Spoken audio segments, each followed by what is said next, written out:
ನಾವು ಹೊಸ ಶೂಸ್ ತಗೊಳ್ಳೋ ಮೊದಲು ಅಪ್ಪನ ಹಳೆ ಶೂಸ್ ಎಷ್ಟು ದೂರ ನಡೆದು ಬಂದಿದೆ ಅಂತ ಒಮ್ಮೆ ನೋಡಿದ್ದೀರಾ? ಒಂದು ಸಂಡೇ ಮಗನಿಗೆ ಆಫೀಸ್ಗೆ ಹೋಗೋಕೆ ಹೊಸ ಶೂಸ್ ಬೇಕಿತ್ತು. ಅಪ್ಪನ ಜೊತೆ ಶಾಪ್ಗೆ ಹೋದ. ಮಗ ಒಂದು ಎಕ್ಸ್ಪೆನ್ಸಿವ್ ಪೇರ್ ಸೆಲೆಕ್ಟ್ ಮಾಡ್ದ. ಅಪ್ಪ, ಇದು ಚೆನ್ನಾಗಿದೆ. ಅಪ್ಪ ತಕ್ಷಣ ತಗೋ ಮಗ.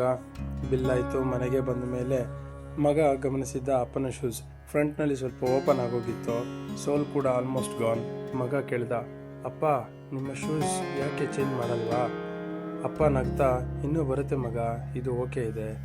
ಆದರೆ ಅದೇ ಶೂಸ್ ಹಾಕ್ಕೊಂಡು ಪ್ರತಿದಿನ ಅಪ್ಪ ಆಫೀಸ್ಗೆ ಹೋಗ್ತಾರೆ, ಅದೇ ಶೂಸ್ ಹಾಕ್ಕೊಂಡು ಮಾರುಕಟ್ಟೆಗೆ ಹೋಗ್ತಾರೆ, ಅದೇ ಶೂಸ್ ಹಾಕ್ಕೊಂಡು ಮಗ ಸ್ಕೂಲ್ ಫೀಸ್ ಕಟ್ಟಲು ಓಡಿದ್ದಾರೆ, ಅದೇ ಶೂಸ್ ಹಾಕ್ಕೊಂಡು ಮಗನ ಫಸ್ಟ್ ಜಾಬ್ ಇಂಟರ್ವ್ಯೂಗೆ ಅವನ ಜೊತೆ ನಡೆದಿದ್ದಾರೆ. ಮಗ ಹೊಸ ಶೂಸ್ ಹಾಕ್ಕೊಂಡು ಮಿರರ್ ಮುಂದೆ ನಿಂತಾಗ ಅಪ್ಪ ತಮ್ಮ ಹಳೆಯ ಶೂಸ್ ನೋಡಿಕೊಂಡು ಸುಮ್ಮನೆ ಸ್ಮೈಲ್ ಮಾಡಿದ್ರು.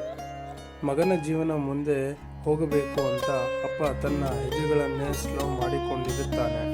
ನಾವು ಅಪ್ಪನ ಸ್ಯಾಕ್ರಿಫೈಸ್ ನೋಡೋದು ಅವರು ನಿಂತು ಹೋದ ಮೇಲೆ.